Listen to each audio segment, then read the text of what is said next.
Hi everyone, कैसे हैं आप सब। सीएमए के स्टूडेंट्स को जो प्रैक्टिकल ट्रेनिंग करनी होती है, जिसे आप इंटर्नशिप भी कह सकते हैं, आर्टिकलशिप भी कह सकते हैं, या जो सरकारी नाम है उसका वो है प्रैक्टिकल ट्रेनिंग। उसको लेकर आज हम कंप्लीट डिटेल्स आपको देंगे। मेरे पास बहुत बड़ी संख्या में रोजाना डाउट्स इस बात के आते हैं कि हमें आर्टिकलशिप इधर करनी चाहिए कि उधर करनी चाहिए। नाम मैं अभी अंदर वीडियो के में लूंगा। कई सवाल इस बात के आते हैं कि जो आर्टिकलशिप करें, उस आर्टिकलशिप के अंदर कौन से एरिया को हम प्रेफरेंस दें, क्या काम सीखने की हम कोशिश करें, किस एरिया से जुड़े हुए वर्क को हम प्रेफरेंस दें, हमें स्टिपेंड कितना मिलेगा। कई बार हमें चेंज करना चाहते हैं अपने एम्प्लॉयर को, जहां हम ट्रेनिंग कर रहे हैं वहां से हटकर कहीं और जाना चाहते हैं, तो क्या ये पॉसिबल है। बहुत सारे डाउट्स इस बात के आते हैं कि हमें T5 भरना है कि T5A भरना है, फॉर्म नंबर T1 कब भरना है, फॉर्म नंबर T4 कब भरना है। तो बहुत रिलैक्स होकर बैठिएगा, दिल थाम कर बैठिएगा। वैसे हमने ये इंश्योर किया है कि जब आपको ये वीडियो मिलेगी तो नीचे टाइम स्टैम्प्स भी होंगे और आपको स्पेसिफिक पता चल जाएगा कि कौन से टॉपिक पर कंपोनेंट वीडियो का कहां पर है। यानी कि अगर आप सिर्फ ये पता लगाना चाहते हैं कि कितने पैसे मिलते हैं आर्टिकलशिप में, तो आप सीधे उस मोमेंट को जाकर देख सकते हैं। आर्टिकलशिप कहाँ करनी होती है और क्या रूल्स हैं उसके, वो आप वहां देख सकते हैं। तो we had made it sure कि आपको सारा डिटेल्स स्पेसिफिकली भी पता चल जाए और ये एक कंप्लीट वीडियो में तो सब कुछ रहेगा ही। तो बिना देरी करे दोस्तों, शुरुआत करते हैं सीएमए के प्रैक्टिकल ट्रेनिंग को करने के सारे रूल्स, सारे एस्पेक्ट्स, सारी जानकारी मैं आपको यहां पर अब देने वाला हूं। सबसे पहली जानकारी जो मैं लेकर आया हूं आपके लिए वो ये कि सीएमए की ट्रेनिंग 3 साल की है या 15 महीने की है। इसको लेकर बहुत डाउट बच्चों के माइंड में है। मैं आपको बता दूं कि प्रैक्टिकल ट्रेनिंग 15 महीनों की है। 15 महीनों की प्रैक्टिकल ट्रेनिंग है। 3 साल को बोलते हैं वर्क एक्सपीरियंस। यानी कि ऐसे समझिए कि एक आम स्टूडेंट से मेरा मतलब है जो जॉब नहीं करता, जो वर्किंग स्टूडेंट नहीं है, जॉब गोअर नहीं है, एक एक नॉर्मल स्टूडेंट जो पढ़ाई करता है, जो स्कूल जाता है, सीएमए कर रहा है, कॉलेज जाता है, उनकी हम बात करें पहले। तो एक बच्चा, एक स्टूडेंट जिसने सीएमए को कोर्स एनरोल कर लिया, कॉलेज जाता है कि नहीं जाता, लेकिन हाँ जॉब वॉब नहीं करता, उसको वर्क एक्स नहीं है, उसको एक्सपीरियंस नहीं है, तो वो 15 महीने की ट्रेनिंग करेगा, सीएमए की डिग्री ऑब्टेन करेगा, और फिर 3 साल का जब उसका एक्सपीरियंस पूरा हो जाएगा उसके बाद ही उसको सीएमए इंस्टीट्यूट मेंबरशिप देगा। तो सबसे पहले तो पहला पॉइंट ऑफ एक्शन आप लोगों को समझना है कि 3 साल और 15 महीने का कंफ्यूजन कहां पर है। मैं रिपीट कर देता हूं, आप समझ लीजिए अच्छे से। सीएमए कोर्स की जो आर्टिकलशिप है, सीएमए कोर्स की डिग्री जिसके बिना आपको नहीं मिलेगी, वो सिर्फ 15 महीने की ही ट्रेनिंग है। 15 महीने आपने ट्रेनिंग कर ली, आपने आर्टिकलशिप कर ली, आपने इंटर्नशिप कर ली, आपने सीएमए कोर्स पूरा कर लिया, सारे एग्जाम्स दे दिए, आपको डिग्री मिल जाएगी और डिग्री मिलके आपकी जॉब शुरू हो जाएगी। सिर्फ मेंबरशिप लेने के लिए यह जरूरी है कि आपके 3 साल पूरे हो गए हों वर्क एक्सपीरियंस के, और 3 साल में ये 15 महीने भी इंक्लूडेड होते हैं। तो यानी कि 15 महीने प्लस बचा हुआ जो पीरियड होगा वो, यानी कि 3 साल में हमारे हो गए 12 × 3 36 मंथ्स। 15 महीने की आपने ट्रेनिंग कर ली होगी, तो 21 महीने और अगर आप जॉब कर लेते हैं, अपना कारोबार कर लेते हैं, सीएमए की प्रैक्टिस कर लेते हैं, जो भी आप सीएमए बनने के बाद या पहले कर रहे होंगे, वो सब यहां पर काउंट होगा और मेंबरशिप आपको तभी मिलेगी। मेंबरशिप बनने के बाद के फायदे नुकसान क्या है, मेंबरशिप बनने से क्या क्या हो जाता है, वो एक अलग विषय है। लेकिन आप एक नौकरी की बात करें, उसके लिए सिंपल इतना ही रिक्वायरमेंट है कि अगर आप एक क्वालिफाइड सीएमए बनना चाहते हैं तो बस 15 महीने का खेल है, बाकी कुछ नहीं। तो पहला सवाल बिल्कुल सिंपल है कि ट्रेनिंग 15 महीने की है, 3 साल की नहीं है। एक बात हमें समझ आ गई। अब हम एक एक करके टॉपिक लेंगे। मैं हर टॉपिक के लिए प्रेजेंटेशन आपके साथ बनाकर लेकर आया हूं ताकि मैं एक एक विषय पर आपको अच्छे तरीके से समझा सकूं और एक एक टॉपिक पर पूरी डिटेल्ड चर्चा हम कर सकें। मुझे ऐसी आशा है, ईश्वर से मैं प्रार्थना करूंगा कि वो मेरे को सिग्नल दे और मैं सारी बातें आपको समझा दूं और उसके बाद कोई क्वेश्चन ना बचे। फिर भी अगर कोई सवाल आपके माइंड में बच जाए तो आप नीचे कमेंट बॉक्स में बता दीजिएगा। Will definitely add content more regarding those aspects जो गलती से शायद छूट जाए इस वीडियो में। वैसे हम पूरा प्रयास करके लाए हैं अपनी इस प्रेजेंटेशन में कि कुछ भी ना छूटे। सबसे पहला हमारा टॉपिक है वेयर, कि हम आर्टिकलशिप कहां करें। आर्टिकलशिप कहां करनी चाहिए इस वक्त वो नहीं पढ़ रहे हम, आर्टिकलशिप कहां कर सकते हैं उसकी लिस्ट ये आपके सामने है। कहां कहां पर आर्टिकलशिप कर सकते हैं आप यकीन माने कोई टेंशन भरी लिस्ट नहीं है, इतनी लंबी लिस्ट है कि आप कहीं पर भी करिए, छोटी छोटी रिक्वायरमेंट्स हैं बस वो पूरी होनी चाहिए आपकी। बहुत लंबी लिस्ट है इसलिए एक पेज पर आ भी नहीं पाई, यहाँ पर पार्ट 1 लिखा है, इसी प्रकार पार्ट 2, 3, 4 आएगी। तो ये पूरी लंबी लिस्ट है, तो आराम से रिलैक्स होकर समझिएगा कि आप कहां कहां आर्टिकलशिप कर सकते हैं। मैं प्लीज याद रखिएगा आर्टिकलशिप की बात कर रहा हूं, आर्टिकलशिप से एग्जेम्पशन की बात नहीं कर रहा।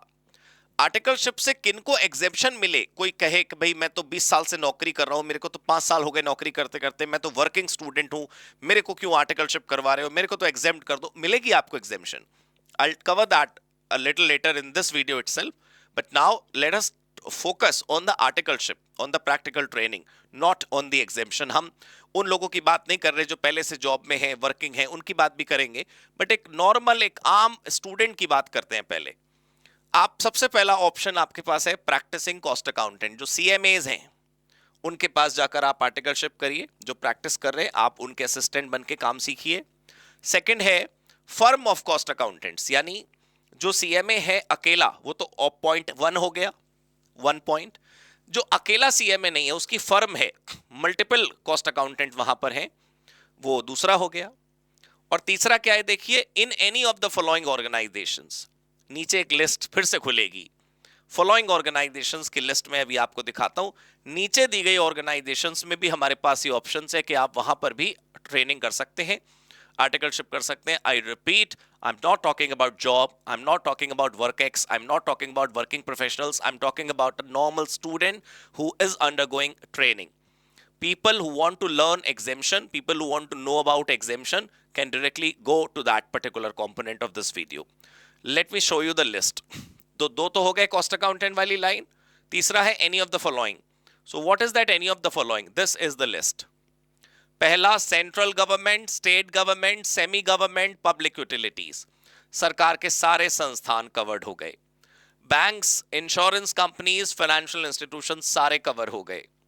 पब्लिक सेक्टर अंडरटेकिंग पीएसयूज, यानी कि point number 1, point number 2, point number 3, तीनों सरकारी लोगों की बात चल रही है। सरकार के द्वारा ओनरशिप और सरकार के द्वारा कंट्रोल्ड जितनी ऑर्गेनाइजेशंस हैं, they all are here. Fourth, कई बच्चे पूछते हैं कि कॉलेज में कर सकते हैं क्या, यूनिवर्सिटी में कर सकते हैं क्या, बैंक में कर सकते हैं क्या? तो देखिए आपके क्वेश्चंस का आंसर हो गया। यूनिवर्सिटीज, मैनेजमेंट इंस्टीट्यूट्स, कोई और एजुकेशनल इंस्टीट्यूट है, बट वो ऑब्वियसली रिकॉग्नाइज्ड होना चाहिए। जो रिकॉग्नाइज्ड ही नहीं है वो क्या एजुकेशनल इंस्टीट्यूट है? कोऑपरेटिव सोसाइटी, इवन एनजीओज, आप सोचिए एनजीओज भी तो कवर है, और क्या क्या छूटा क्या है? Nothing is left behind. फिर भी लिस्ट पूरी नहीं हुई, पता है आपको। तो सबसे पहले तो आप लोग रिलैक्स होइए, जिंदगी का सबसे बड़ा दुश्मन है स्ट्रेस। हम अपने सुकून भरी जिंदगी में न जाने क्यों स्ट्रेस का जहर घोल लेते हैं, हम इतना परेशान हो जाते हैं। मैं देखता हूं बच्चे इतने मासूमियत से सवाल पूछते हैं और इतने घबराए हुए सवाल पूछते हैं, जिसका इलाज लेकर मैं इस वीडियो में आया था, to give you the complete information about training. तो आपने देखा every kind of organisation is covered here. Next is, this is very important, I want to cover it in good detail. बच्चा पूछता है, can I do training in a chartered accountant firm? Can I do training in a company secretary firm? The answer is yes. The answer is not no. The answer is yes. You can. भाई ultimate objective अपना क्या है? काम सीखने का। तो इसमें किस बात की रिजिडिटी है कि नहीं सीए फर्म में काम नहीं सीखने देंगे, सीएस फर्म में काम नहीं सीखने देंगे, तू तो सीएमए है तो उधर क्यों जा रहा है? नहीं, ऐसा कुछ नहीं है। You can join a CA firm, you can join a CS firm, no problem at all. उसमें कोई प्रॉब्लम नहीं है। आप सीए फर्म में भी जा सकते हैं, सीएस फर्म में भी जा सकते हैं। ये पूरा पैराग्राफ मैं इसलिए एडिट करके नहीं लाया कि किसी को पूरा डिटेल पढ़ना हो तो वो डिटेल पढ़ सकता है। यहां पर केवल इतनी एक रिक्वायरमेंट है कि जिस सीए फर्म और सीएस फर्म में आप काम सीखने जाएंगे, they must have a management consulting division, and that management consulting division should be somehow related to your area of work. तो मैनेजमेंट कंसल्टिंग डिवीजन अगर उनके पास है और उनका टर्नओवर उतना है जितना मैं अभी आपको बताऊंगा, तो फिर कोई प्रॉब्लम नहीं है। अभी थोड़ी देर बाद इसी लिस्ट के अंदर एक एंट्री आएगी टर्नओवर की। तो अगर उतना टर्नओवर है और आपने उस फर्म में काम कर लिया है तो कोई प्रॉब्लम नहीं है। सीए फर्म के अंदर जाकर आर्टिकलशिप करना या सीएस फर्म के अंदर जाकर आर्टिकलशिप करना एब्सोल्युटली अलाउड है। यहां पर मैं कंफ्यूजन दूर कर दूं कि जब आप सीएमए स्टूडेंट हो, आप सीए फर्म में जाकर काम सीख रहे हो, ये तो अलाउड है। लेकिन आप ये बोलो कि मैं सीए स्टूडेंट भी हूं या मैं सीए स्टूडेंट भी था, मैंने सीए की आर्टिकलशिप 3 साल की या 15 महीने की कर रखी है, वो वाली यहां पर लग जाएगी? वो नहीं लगने वाली है। सीएमए इंस्टीट्यूट के रिक्वायरमेंट के मुताबिक, सीएमए कोर्स के रिक्वायरमेंट के मुताबिक जो आर्टिकलशिप आपने करनी है वो तो आपने करनी ही पड़ेगी।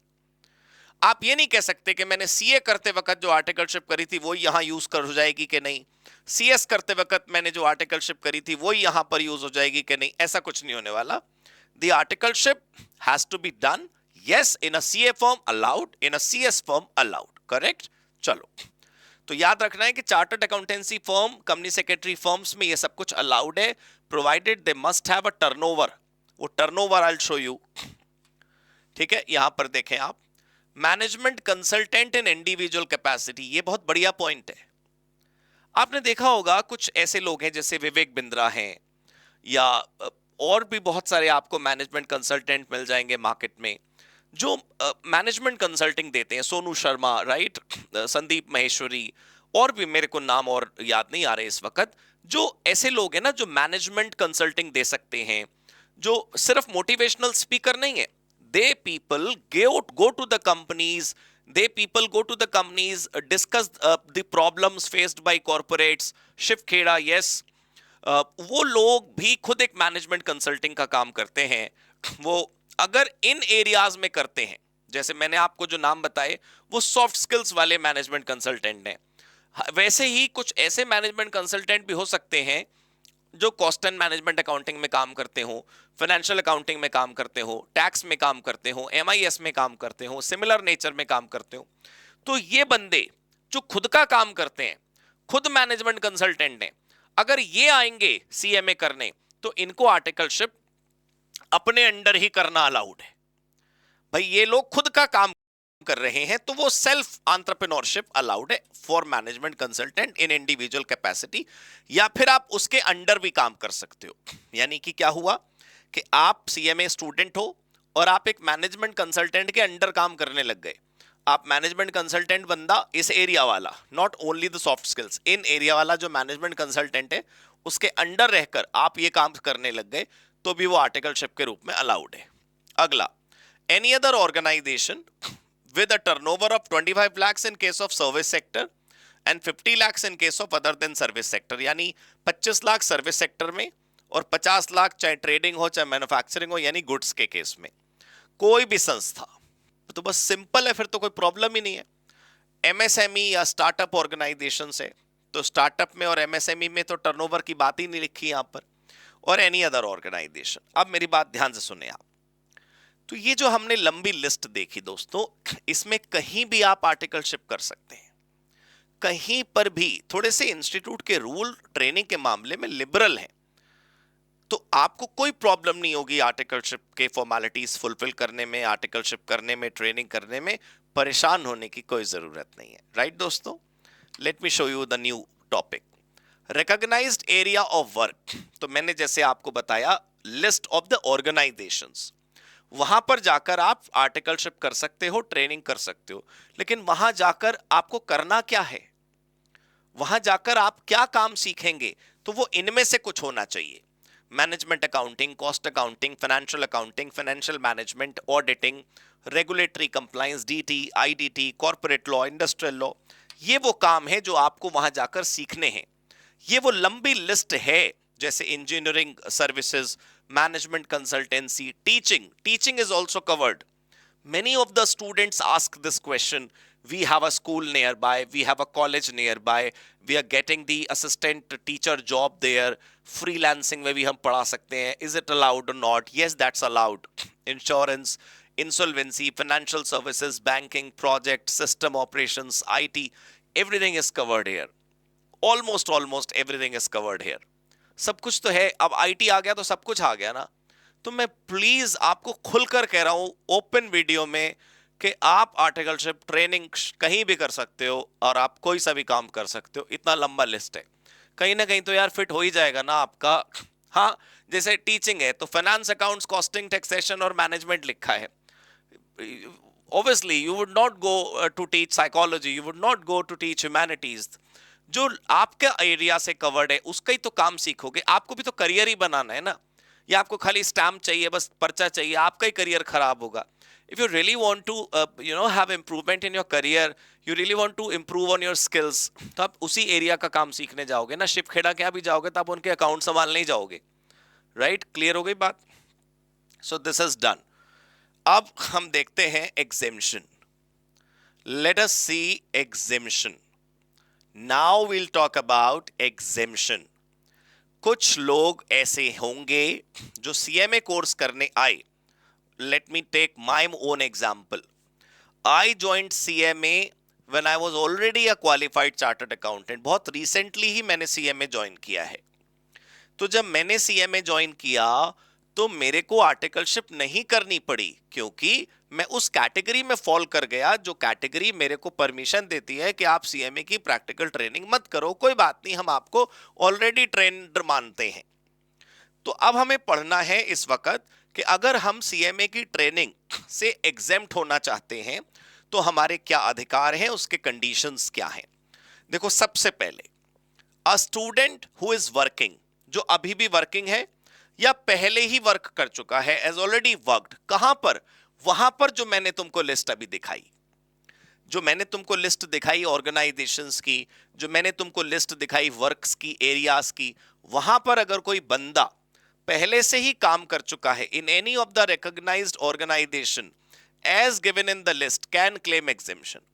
कितने समय तक काम कर चुका है? जितने समय की आपको एग्जेम्पशन चाहिए, तो आपका वो जो एग्जेम्पशन है वो यहां पर लग जाएगा, राइट? ये जो फीस एंड फॉर्म है, मैं नहीं चाहता अभी आप देखें। फीस और फॉर्म में आपको दिखाऊंगा, एक कॉमन टेबल मैं बना के लाया हूं। इंस्टीट्यूट की वेबसाइट पर एक टेबल थी फीस वाली और फॉर्म वाली, वो मैं आपको भी दिखाऊंगा। फिलहाल मैं ये बता रहा था कि अगर आपको एग्जेम्पशन चाहिए तो एग्जेम्पशन का रूल आपको समझ आया। एग्जेम्पशन का रूल क्या है कि आप अगर उन इलाकों में पहले से ही जॉब कर चुके हैं जिनकी लिस्ट हमने आपको दिखाई, तो आप एक फॉर्म भरेंगे इंस्टीट्यूट की वेबसाइट पर और आप बताएंगे कि भाई हमने यहां यहां काम किया था और हमें एग्जेम्प्ट कर दो। लेकिन तुम्हारे कहने से नहीं माना जाएगा ना। ये 3 कागज आपको जमा करने पड़ेंगे। पहला, एक्सपीरियंस सर्टिफिकेट, जहां क्लियरली लिखा होना चाहिए क्या काम किया, कब से कब तक किया, एरिया ऑफ ऑपरेशंस वगैरह वगैरह। दूसरा, ऑडिटेड बैलेंस शीट। अगर बैलेंस शीट नहीं ला पाते आप तो टर्नओवर का प्रूफ होना चाहिए, क्योंकि टर्नओवर 25 लाख 50 लाख वाली थ्रेशोल्ड चेक करनी है ना, तो टर्नओवर का प्रूफ होना चाहिए, राइट? और अगर आप अभी भी वर्किंग है तो current salary slip.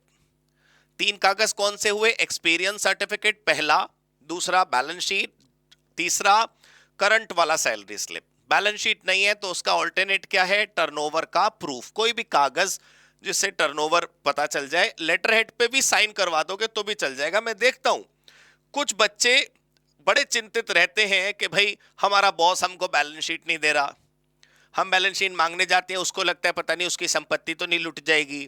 People get afraid जब उससे पूछो भाई हमको आपका बैलेंस शीट चाहिए। नोबडी बिलीव्स कि ट्रेनिंग के साथ बैलेंस शीट जमा करनी है। मैं कह रहा हूं कि आप रूल बुक क्यों नहीं पढ़ते? ये रूल बुक मैं लेकर आया हूं आपके लिए। आप पढ़ो ना, यहां पर लिखा है कि बैलेंस शीट नहीं है, कोई बात नहीं, कुछ और कर लो। आप देखो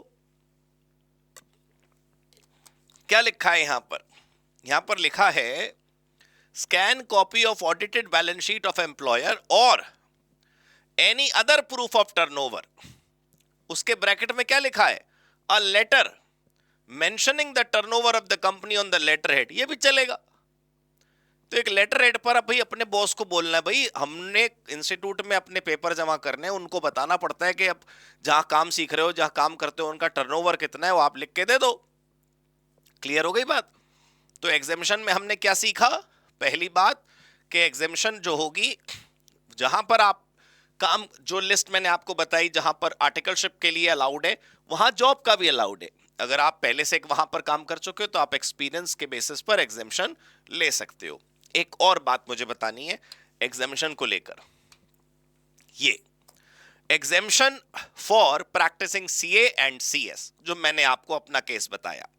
as I am a practising chartered accountant, तो मेरे को इंस्टीट्यूट की तरफ से क्या मिल गई? एग्जेम्पशन। यहां पर आप चेक करो, प्रैक्टिसिंग सीए और प्रैक्टिसिंग सीएस एग्जेम्प्ट हैं, बस उनको अप्लाई करना पड़ेगा, वही फॉर्म भरना है, वही पैसे देने हैं जो एग्जेम्पशन के लिए प्रेस्क्राइब्ड फॉर्म होगा। मैंने अभी आपको फॉर्म नहीं बताए हैं, अभी आपको मैंने पैसे नहीं बताए। पहले मुझे ये बताओ, आपको बात समझ आई? हमने सीखा कि अगर हम पहले से जॉब करते आ रहे हैं तो हम एग्जेम्पशन ले सकते हैं, या फिर हम प्रैक्टिसिंग सीए हैं या सीएस हैं तो हम एग्जेम्पशन ले सकते हैं। कितने टाइम की एग्जेम्पशन लेनी चाहिए? जितनी ज्यादा से ज्यादा ले सको। मैंने तुम्हें शुरुआत में क्या बताया कि सीएमए की मेंबरशिप के लिए 3 साल का एक्सपीरियंस चाहिए, और तुम 3 साल या उससे ज्यादा से जॉब कर रहे हो, तो सिर्फ 15 महीने का प्रूफ मत दिखाओ, पूरे 3 साल का दिखाओ ना। as much as you can, you know what I'm saying, as much as you can। खैर, आइए आगे बढ़ते हैं। नाउ ट्रेनिंग फॉर्म्स, बहुत अच्छे से समझिएगा, कॉम्प्लेक्सिटी कुछ नहीं है, कॉम्प्लेक्सिटी कुछ नहीं है, कोई मुश्किल नहीं है फॉर्म का समझना, लेकिन वो 4-5 फॉर्म होते हैं ना तो बच्चे को कंफ्यूजन हो जाता है। तो मैं बहुत सिंपल तरीके से आपको फॉर्म समझाता हूं। ये देखिए, ये जो टेबल है जो इस वक्त आप देख रहे हैं, ये इंस्टीट्यूट की वेबसाइट से ही हम उठा कर लाए हैं। सबसे पहले आप ये समझिए कि अगर आपने आर्टिकलशिप करी सीएमए फर्म में, अगर आपने आर्टिकलशिप कहां करी? सीएमए फर्म में, या फिर आपने आर्टिकलशिप करी कहीं और, तो फॉर्म्स के सेट अलग अलग हैं। मैं 2 बातें पहले आपको समझा दूं, फिर मैं टेबल समझाऊंगा। और टेबल समझाने की जरूरत भी नहीं, मैं आपको बता तो रहा हूं ओरली, मेरी बातें समझेंगे तो ज्यादा अच्छा रहेगा आपको। ये तो हम आपको दे देंगे या वेबसाइट पर आपको दिखा दूंगा मैं कि कहां पर है। मैंने कहा कि सीएमए के ट्रेनिंग का जो फॉर्म आपने भरना होता है इंस्टीट्यूट को बताने के लिए, वो फॉर्म इस बात पर निर्भर करता है कि आपने ट्रेनिंग कहां करी है। मैं फिर बता दूं, अब मैं दोबारा से एग्जेम्पशन की बात नहीं कर रहा, मैं कोई एग्जेम्पशन की बात नहीं कर रहा, वर्किंग प्रोफेशनल्स की बात नहीं कर रहा, मैं प्योर स्टूडेंट की बात कर रहा हूं। एक आम बच्चा, एक मासूम बच्चा जो ट्रेनिंग करना चाहता है या ट्रेनिंग शुरू कर रहा है, उसको क्या फॉर्मेलिटीज भरनी है वो बता रहा हूं मैं आपको। तो सबसे पहले आप अपने आप से पूछिए कि बेटा, ये जो तू ट्रेनिंग करने जा रहा है कहां जा रहा है? सीएमए फर्म में या बाकी जगह? सीएमए फर्म्स और अदर्स, अदर्स मतलब अदर्स ऑर्गेनाइजेशन, सीएमए फर्म्स या फिर अदर्स, अदर्स मतलब अदर्स ऑर्गेनाइजेशन। अगर आप सीएमए फर्म में जा रहे हैं तो एंट्री का फॉर्म है T1 और एग्जिट का फॉर्म है T5। सर हमने तो कुछ 5A 5B भी सुना है। प्लीज, मैं कुछ कह रहा हूं ना। यदि आपने सीएमए फर्म में ज्वाइन करा है या कर रहे हैं, तो जब आप आर्टिकलशिप शुरू करेंगे तो फॉर्म भरना है T1, और जब आप फिनिश करेंगे, कंप्लीट करेंगे, तो भरना है T5। सर 5A 5B क्या होता है? मैं बताऊंगा ना, ठंड रखो। T1 और T5, ठीक है। पूरी आर्टिकलशिप जिसने करनी है हम उसकी बात कर रहे हैं, 15 महीने की प्रॉपर। तो सर कुछ दूसरा तरीका भी है, बताऊंगा ना भाई, ठंड रखो। तो पहला तरीका क्या है? If you go to CMA firm, मैं इसको हटा ही देता हूं स्क्रीन से, पहले यहां आ जाते हैं। If you go to CMA firm, the entry T1, exit T5, entry T1, exit T5, correct. Second option क्या था? अदर्स, सीएमए फर्म के अलावा बाकी सब। अदर्स में एंट्री T4, एग्जिट T5। दोबारा समझ लीजिए, सीएमए फर्म के अलावा बाकी कहीं भी ट्रेनिंग करेंगे, चाहे वो सीए फर्म हो, चाहे वो पीएसयू हो, कहीं हो, सीएमए फर्म के अलावा कहीं भी ट्रेनिंग करेंगे तो एंट्री किससे होगी? T4, और एग्जिट किससे होगी? T5। 15 महीने का नॉर्मल जो ट्रेनिंग है। सीएमए फर्म में कैसे? T1 और एंट्री एग्जिट पर T5। बाकी सब जगह एंट्री कैसे? T4 और एग्जिट कैसे? T5। पहले बताओ, ये समझ आ गया? नॉर्मल है। 5A 5B क्या होता है मैं बताऊंगा, कृपया इंतजार करें। अब बात कर लेते हैं छोटी सी एग्जेम्पशंस वालों की। जो लोग पहले ही जॉब कर चुके हैं, उनके पास एक्सपीरियंस है, या वो जो कैटेगरी थी प्रैक्टिसिंग सीए, प्रैक्टिसिंग सीएस, वो लोगों का तो एंट्री एग्जिट का कॉन्सेप्ट ही नहीं है। उनके पास तो कंप्लीट एक्सपीरियंस पहले से ही है। उनको एक ही फॉर्म भरना है, उनको दो नहीं भरने हैं, T3। उनको कौन सा फॉर्म भरना है? T3। I repeat all the forms. अगर आपने ट्रेनिंग करनी है सीएमए फर्म में, तो शुरुआत में T1 और एंड एग्जिट पर T5। अगर आपने ट्रेनिंग करनी है बाकी कहीं पर भी, तो शुरुआत में T4 और एंडिंग में T5। अगर आपने ट्रेनिंग करनी ही नहीं है, आप तो पहले ही एग्जेम्प्टेड हो, तो क्या एंट्री और क्या एग्जिट? फिर एक ही फॉर्म है, T3। समझ गए आप? अब बात करते हैं एक सिनेरियो की। एक सिनेरियो है जिसमें बच्चा बेचारा ट्रेनिंग कर रहा है। बेचारा इसलिए कह रहा हूं क्योंकि वो परेशान है, मैं बताऊंगा उसको क्या परेशानी है। अब बात करते हैं एक सिनेरियो की जिसमें एक बालक बहुत परेशान है, वो ट्रेनिंग कर रहा है। हमने उससे पूछा, राजू क्यों परेशान है तू बेटा, क्या हुआ? राजू कह रहा है, अरे मेरी तो ट्रेनिंग ही नहीं खत्म हो रही। हमने कहा, राजू ट्रेनिंग कैसे नहीं खत्म हो रही तेरी, क्यों, क्या हुआ? वो कह रहा है 15 महीने पूरे कहां हुए, अभी ट्रेनिंग खत्म होगी तब जाकर मैं फाइनल का एग्जाम दूंगा।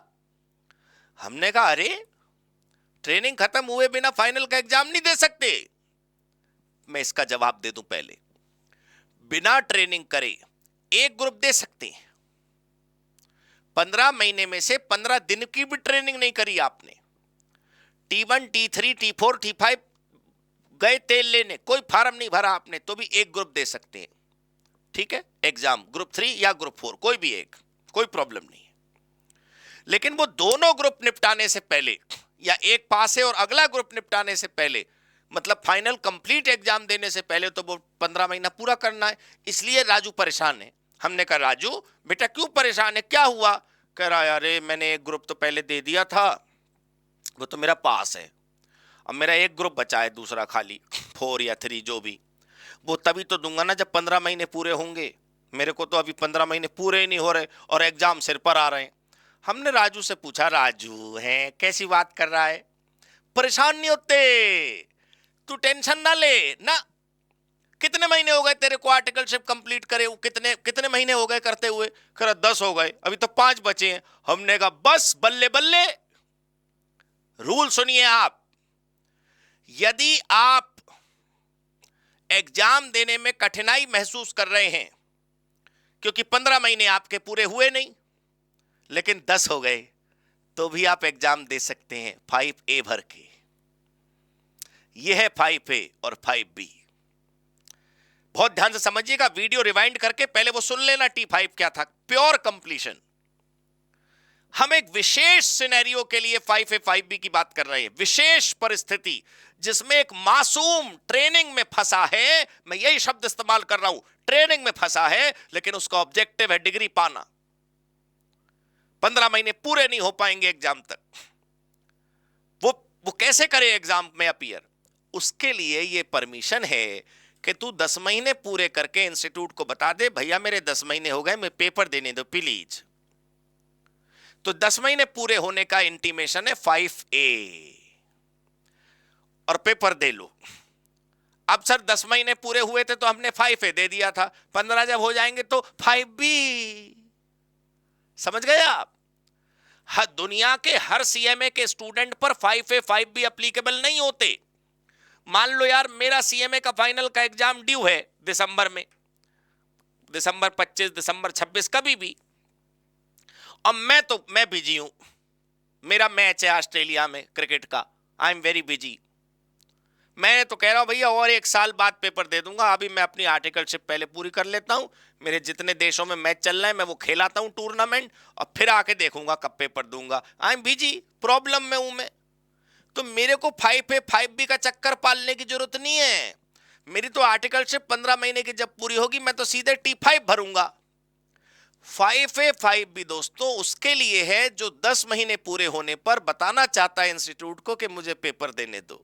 ये लो 5A, वो पेपर दे ले, 15 महीने जब पूरे हो जाएं तो इंस्टीट्यूट को जाके बता दे थैंक यू सो मच, हाँ मेरे 15 महीने भी पूरे हो गए, ये लो 5B। ये है scenario. Late me show you the table. This is T1, right, ये रहा T1 स्टार्टिंग 2,500 रुपए की fees. This is T3 exemption from practical training. T4 firm के CMA के अलावा बाकी कहीं भी आर्टिकलशिप करोगे तो स्टार्टिंग का T4, ठीक है, 2,500 की फीस। कंप्लीशन का फॉर्म कौन सा है? T5। T5 पूरे 15 महीने पूरे हो गए, T5 आपने जमा करना है, कोई पैसे नहीं देने। ये लिखा भी है 5A 5B not required. 5A 5B कब चाहिए? जब आप कह रहे हो मेरे को 10 महीने पूरे हो गए, मैं पेपर देने दो प्लीज, तो 5A, ठीक है, 10 महीने वाले। और 5B कब? जब पूरे 15 महीने कंप्लीट हो जाए। पैसे बस स्टार्टिंग वाले में लगते हैं। अच्छा, T3 के पैसे देख लो, 4,500 लिखे हैं यहां पर, वेबसाइट ऐसा बता रही है। फीस में बदलाव हो सकता है जब आप फॉर्म भरे होंगे तब। भाई जब आपने वीडियो देखी हो, जब आपने T3 भरा तो बदलाव हो सकता है। T1 CMA फर्म की स्टार्टिंग, उसके अंदर की ट्रेनिंग की स्टार्टिंग, मतलब 2,500 फीस। T4 CMA फर्म के अलावा कहीं और ट्रेनिंग की स्टार्टिंग, T4 वहां भी 2,500 की फीस। लेकिन आप एग्जेम्पशन क्लेम कर रहे हो तो फीस है 4,500, ऐसा यहां इंस्टीट्यूट की वेबसाइट पे लिखा है, ठीक है जी। तो मैंने आपको बता दिया। अब बात करते हैं अगले बड़ी समस्या की। बहुत सारे क्वेरीज मेरे पास आते हैं बच्चों के, वो ये कहते हैं कि हमने ट्रेनिंग शुरू कर दी, n नंबर ऑफ रीजन की वजह से हो सकता है कि हमको चेंज करना हो, तो चेंज करने के लिए क्या करें? चेंज करने के लिए, बदलाव के लिए कोई फॉर्म नहीं है। ऐसा कोई फॉर्म नहीं होता है जिसमें आपने भरना हो कि पहले यहां पहले करी थी फिर मैंने यहां करी, नहीं नहीं। बदलाव के लिए बस इतना है कि नया T1 या नया T4 भरना होता है। शुरुआत करने के फॉर्म क्या थे? T1 for CMA firm, T4 for others. अब अगर आप नई आर्टिकलशिप करना चाहते हो, नई जगह जाना चाहते हो, तो बस आपने क्या करना है? नए वाले T1 या नया वाला T4 भर देना है, दोबारा से 2,500 रुपए जमा कर देने, बस, और कुछ नहीं है। तो सर पहले जब पिछली जगह जो आर्टिकलशिप करी हमने, 6 महीने हो गए थे हमें करते हुए, 6 महीने का क्या होगा? अगर वहां से एक्सपीरियंस सर्टिफिकेट मिलेगा तो सबमिट हो जाएगा वो अटैचमेंट में, तुम्हारे 6 महीने काउंट हो जाएंगे। जो नया T1 भरोगे, जो नया T4 भरोगे, वो जब ऑनलाइन फॉर्म भरते हो ना, तो वहां अटैचमेंट का ऑप्शन आता है, वहां पर एक्सपीरियंस की डिटेल का फॉर्म, डिटेल का पेज तुम अटैच कर दो, उतना पीरियड तुम्हारा ऐड हो जाएगा। उसमें क्या है? देखो, student shall inform any change in the principal or employer within 30 days of change with all the relevant document, that is new online form T1, नया फॉर्म भर दो, नया T4 भर दो और एक्सपीरियंस सर्टिफिकेट जमा कर दो। 1,000 रुपए की फीस है। पहले बताओ, समझ आ गया? रूल के मुताबिक एक 15 महीने के पीरियड में 3 बार से ज्यादा चेंज अलाउड नहीं है।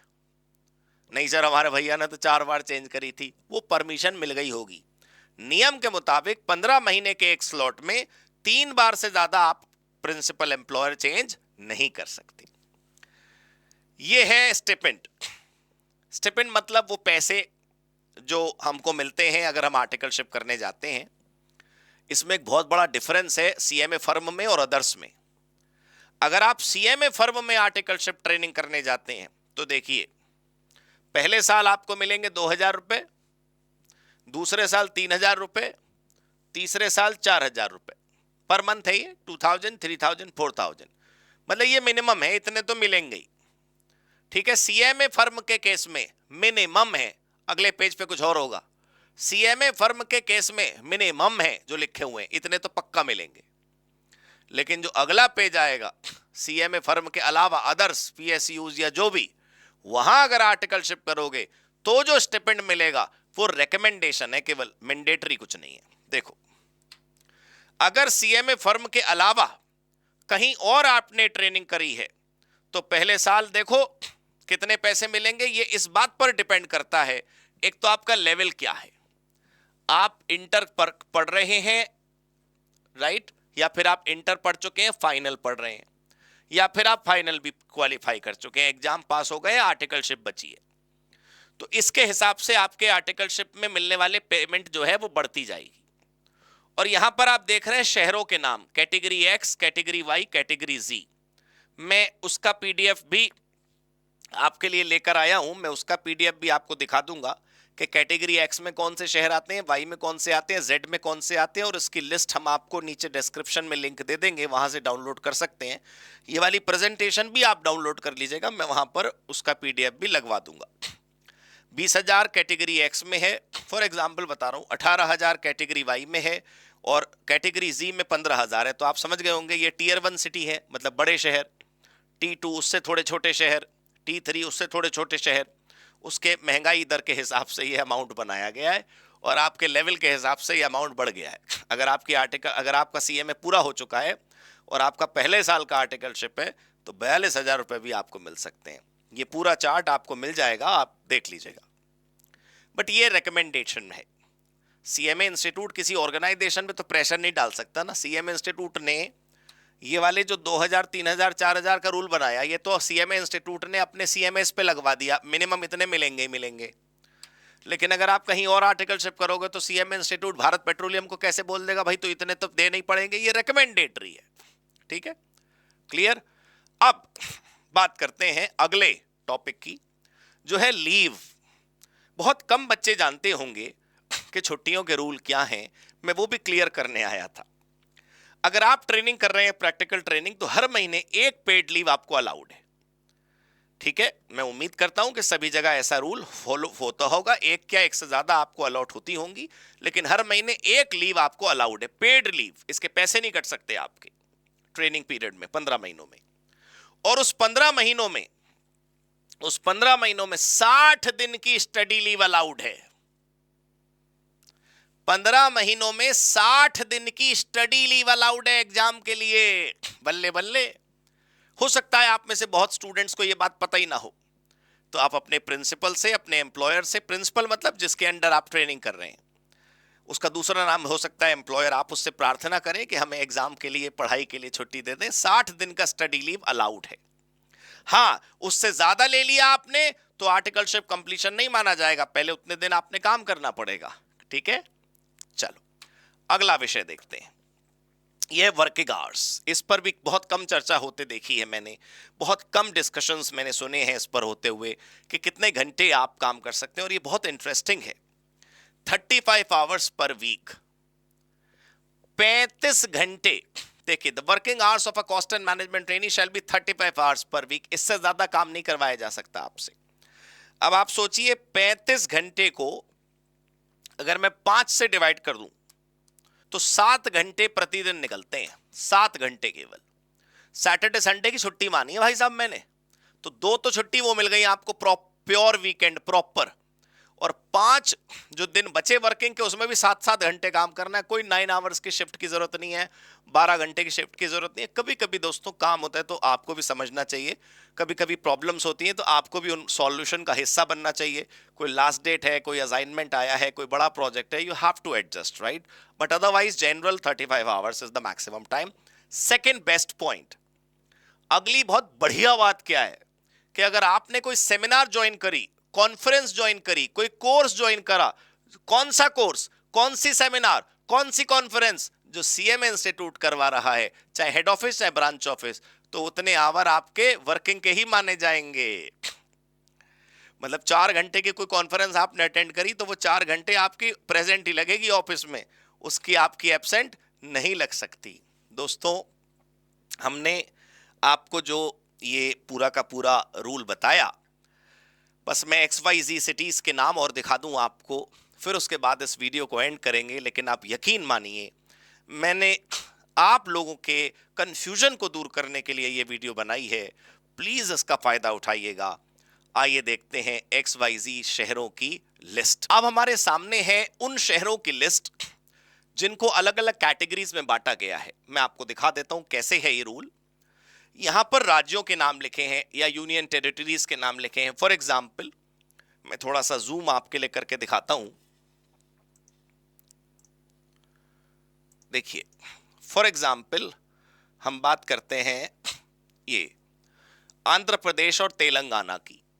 आंध्र प्रदेश और तेलंगाना में जो कैटेगरी एक्स वाला शहर है, कैटेगरी एक्स मतलब टीयर 1 टॉप शहर, वो है हैदराबाद। उसके बाद कैटेगरी वाई वाला शहर जो है वो कौन सा है, ये रहे नाम, विजयवाड़ा, वारंगल, ग्रेटर विशाखापट्टनम, गुंटूर और नेल्लोर। ये शहर हो गए कैटेगरी वाई वाले। और बचे हुए सारे शहर जिनके नाम यहां नहीं लिखे हैं वो हो गए category G, category Z. For example मैं एक और राज्य कोई आपके लिए ले लेता हूं और आपको मैं बताने की कोशिश करता हूं कि यहां पर कैसे ये सिस्टम बनाया गया है कैटेगरी एक्स, वाई और जेड का। Late me take Uttar Pradesh. Uttar Pradesh में आप ध्यान से देखें कि कैटेगरी एक्स का कोई शहर नहीं रखा गया। कैटेगरी वाई में मुरादाबाद, मेरठ, गाजियाबाद, अलीगढ़, आगरा, बरेली, लखनऊ, कानपुर, इलाहाबाद, गोरखपुर, वाराणसी, सहारनपुर, नोएडा, फिरोजाबाद और झांसी, ये उत्तर प्रदेश के कैटेगरी वाई वाले शहर हैं। बाकी सब कैटेगरी जी हैं। तो आप समझ गए होंगे इस क्लासिफिकेशन के हिसाब से स्टिपेंड डिसाइड होता है उन फर्म्स, अदर ऑर्गेनाइजेशंस का। सीएमए फर्म्स का तो आप जानते हैं वो तो सेम ही है। तो अब यहां पर हम अपनी वीडियो को एंड करते हैं। आप सबको बहुत बहुत शुभकामनाएं मेरी तरफ से, सीओसी की पूरी टीम की तरफ से।